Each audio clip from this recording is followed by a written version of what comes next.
Well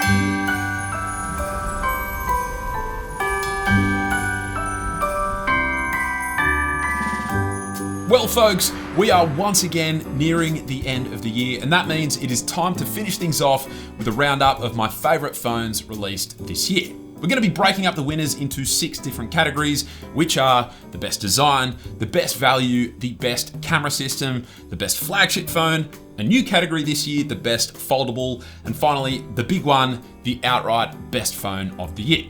As always, just a friendly reminder that this video is going to be highly subjective and every winner will be almost purely based on my own personal opinion. And just to add to that, for any phone to be eligible to win, it had to have been featured on the channel in one way or another this year. So if your favorite phone of the year doesn't get a mention, then there's a good chance that that's why. But with that being said, let's get on to the first category.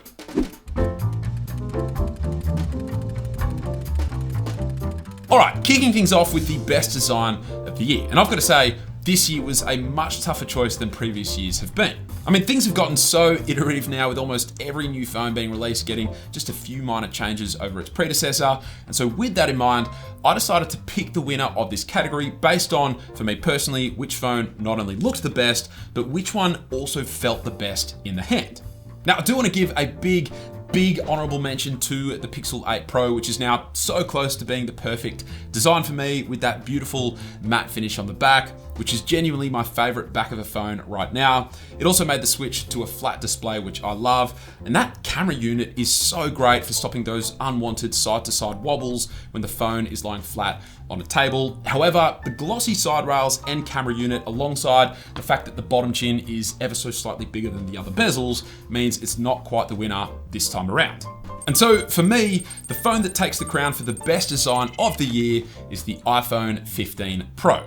And I know this might be surprising to some of you given how similar it appears to be on paper to the previous year's iPhone 14 Pro, but trust me when I say the switch they made to a brushed matte texture for the side rails and the fact that those side rails are also ever so slightly curved now, alongside the really compact form factor, all of those aspects make it by far my favorite feeling phone in the hand. Add on to that we also have a beautiful frosted finish on the back, tiny, consistently sized bezels on the front, and honestly, it's hard to really find a fault with this phone's design.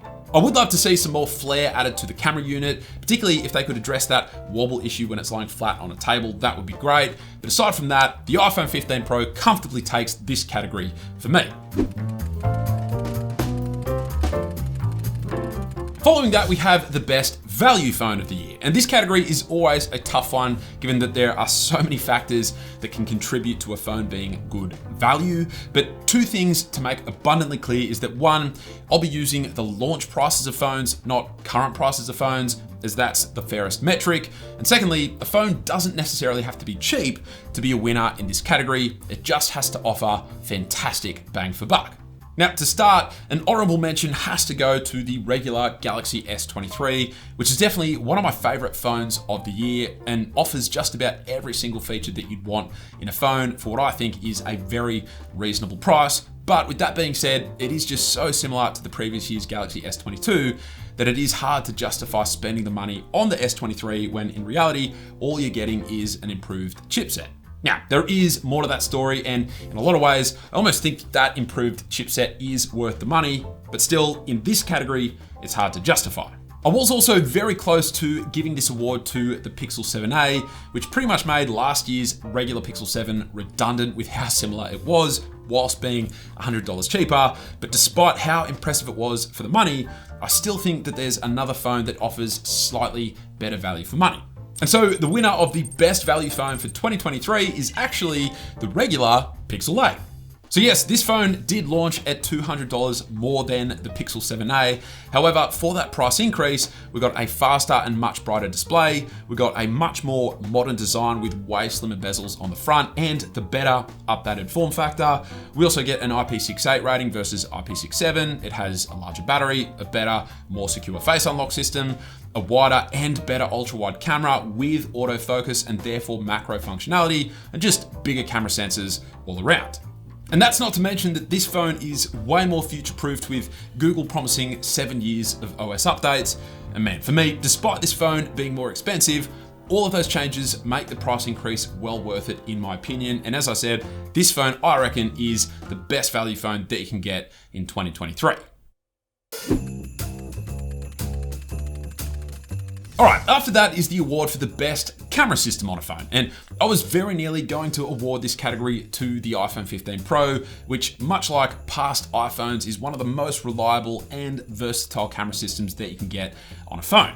I mean, the entire shooting experience is just effortless, and then they went ahead and added the super cool log format when shooting ProRes RAW, so that if you want to capture even better quality videos that give you way more flexibility in post, well, now you can. I do also want to give an honorable mention to the Galaxy S23 Ultra, which has objectively the best configuration of lenses across any phone on the market, with the combo of those 3x and 10x telephoto lenses being serious game changers in particular. But there was another phone that I enjoyed using more than any other this year in terms of cameras, and I'll be honest, it was a phone that I really wasn't expecting. And so the winner of the best camera system for 2023 actually goes to the Xiaomi 13 Pro.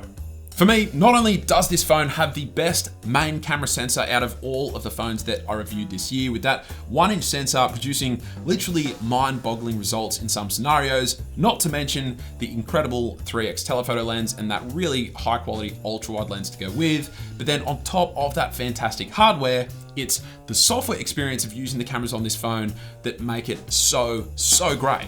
Like, I always rave about how much better iPhones are in terms of the speed and reliability at which they're able to snap shot after shot, no matter the scenario, but to my absolute pleasure, it's beat for beat almost the exact same experience on the Xiaomi 13 Pro. And that's not to mention that it also has fantastic post-processing that produces really visually pleasing images.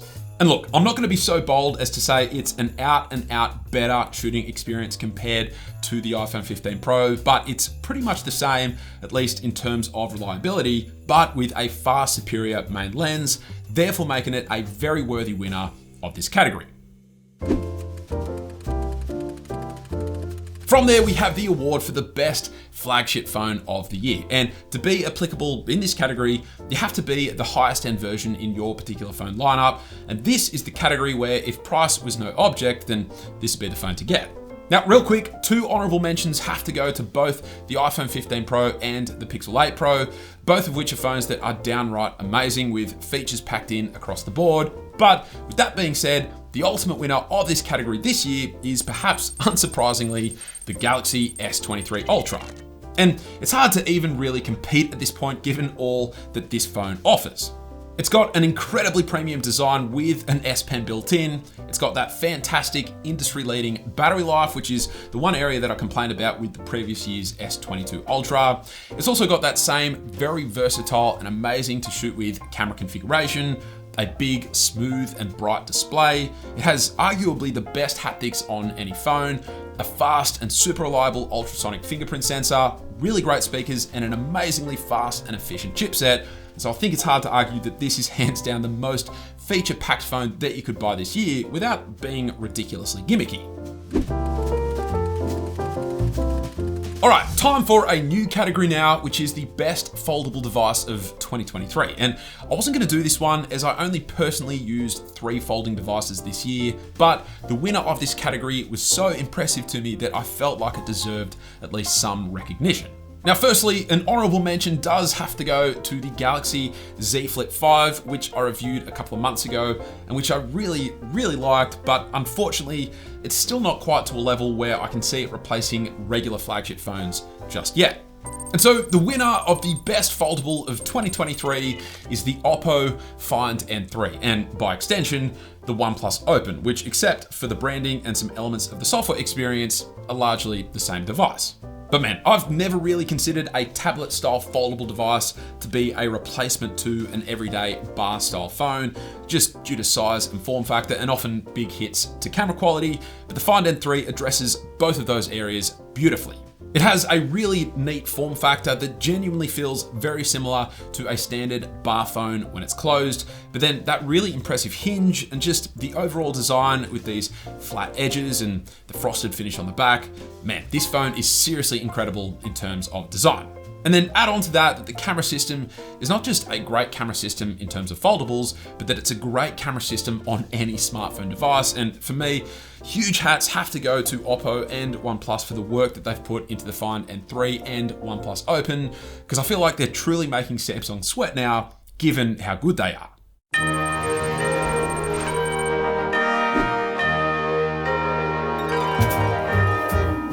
And so finally, we have the outright best phone of the year. And normally, for me at least, this category comes down to three main factors: how good a phone is in terms of categories I place high value in, whether the phone is good bang for buck, and then finally, whether I've decided to leave my SIM card in that phone once I've finished reviewing every single phone of the year.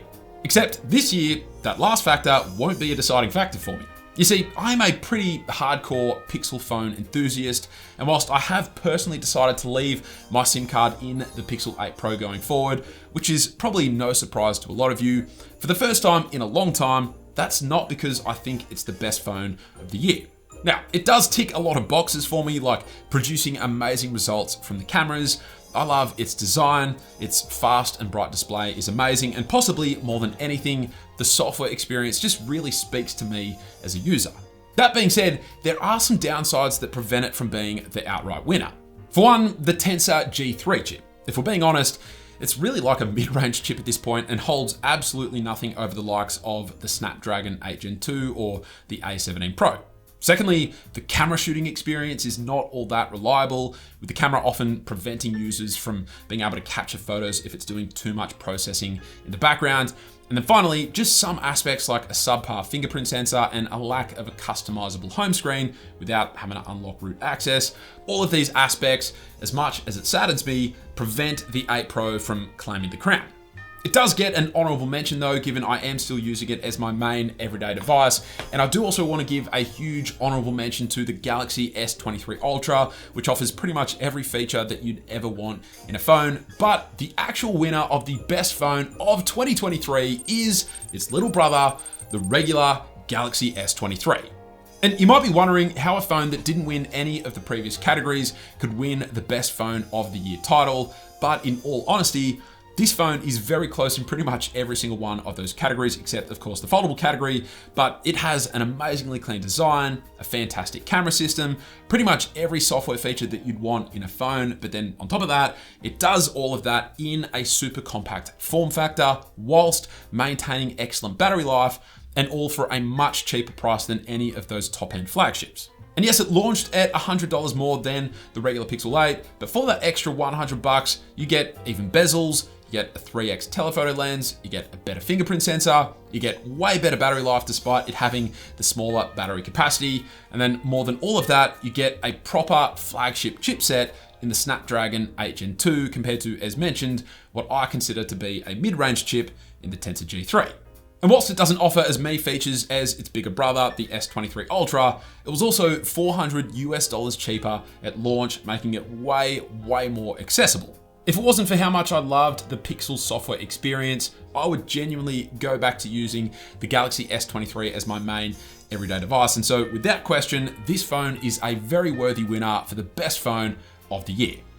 And so there you have it. Those were my winners for the best smartphones across the year of 2023. And I'm very interested to hear all of your thoughts on my picks down in the comments below. And if you don't agree with me, then let me know which phones you would have awarded the various categories to and why. Aside from that, if you enjoyed the video, then a sub to the channel would be amazing. But that's it. Thank you all very much for watching. Thank you for another fantastic year of creating tech videos. You are all amazing, and I'll catch you in 2024.